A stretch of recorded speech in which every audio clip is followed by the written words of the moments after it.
তো গাইস দেখো, পয়লা বৈশাখের উপলক্ষে কত মার্কেটিং করেছি। আর বেশিরভাগ মার্কেটিংটাই আমার দিদি আমাকে করে দিয়েছে, আমাদের দিয়েছে করে।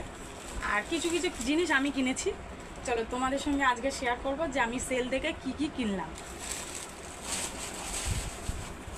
তো প্রথমেই দেখাই, এই তিনটে হচ্ছে, আজ আমি দামগুলো বলবো, ঠিক আছে। এই তিনটে সায়া হচ্ছে, এই যে একটা দুটো তিনটে, এই তিনটে সায়া হচ্ছে 250 টাকা। এই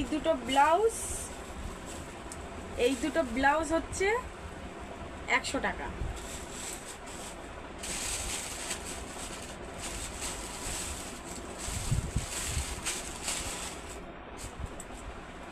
এটা হচ্ছে আমার জন্য আমি নিয়েছি। এই যে এই কুর্তিটা হচ্ছে 50 টাকা। এটা হচ্ছে আমার মেয়ের জন্য, এটার দামও 50 টাকা।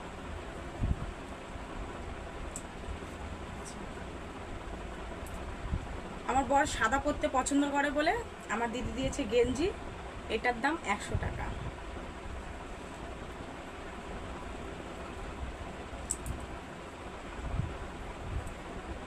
আমি কিন্তু কিছু আমার জন্য নিইনি।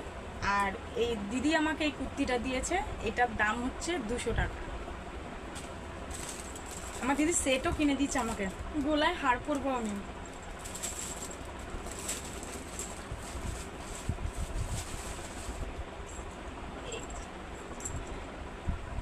এই গলার হারটা, এটার দাম, এই গলার হারটার দাম 60 টাকা।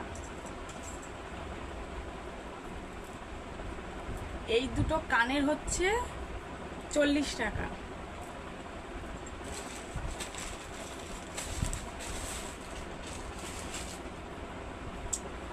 আর এই হাফ প্যান্ট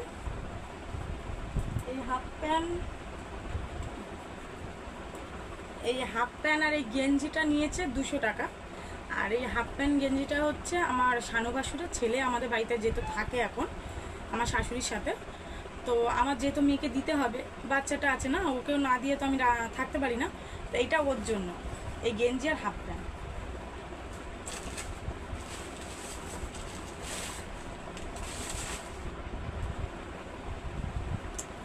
এই যে এটা হচ্ছে এরকম প্যান্ট, এখন যে মানে 6 পকেট যেরকম প্যান্টগুলো বেরিয়েছে না বাচ্চাদের, এটাও দিয়েছে, এটা আমার দিদি দিয়েছে আমার মেয়েকে।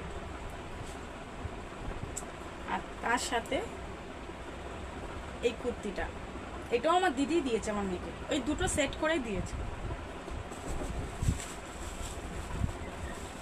এটা হচ্ছে জুতো,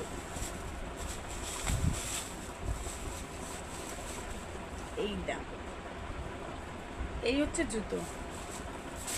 এই জুতোটা আমি আমার মেয়েকে দিয়েছি। ও যে এত জুতো ছেড়ে, ওরে বাবারে। তো এই দুটো মানে এই এক জোড়া জুতো ওকে দিয়েছি, আর সেম এক জোড়া জুতো আমি নিয়েছি। আর আমার দুই বোনকেও দিয়েছি, মানে আমার দিদির মেয়েকেও আমি দিয়েছি আর দিদিকেও আমি দিয়েছি সেম জুতো। ব্যাস, আমার মার্কেটিং শেষ। আর তোমাদের তো আগেই বলেছি আমি বেডশিট নতুন নিয়েছি, ওটা আমি পেতেই ফেলেছি, ওটা দেখানোর মতন কিছু নেই। তো আমার জিনিসগুলো কেমন হয়েছে তোমরা অবশ্যই জানিও। আর মার্কেটিং মানে কি, সেলের জিনিসপত্র যত কম হয় তত ভালো। তাহলে আমার সেলের জিনিস তোমাদের কেমন লাগলো অবশ্যই কমেন্ট করে জানাবে।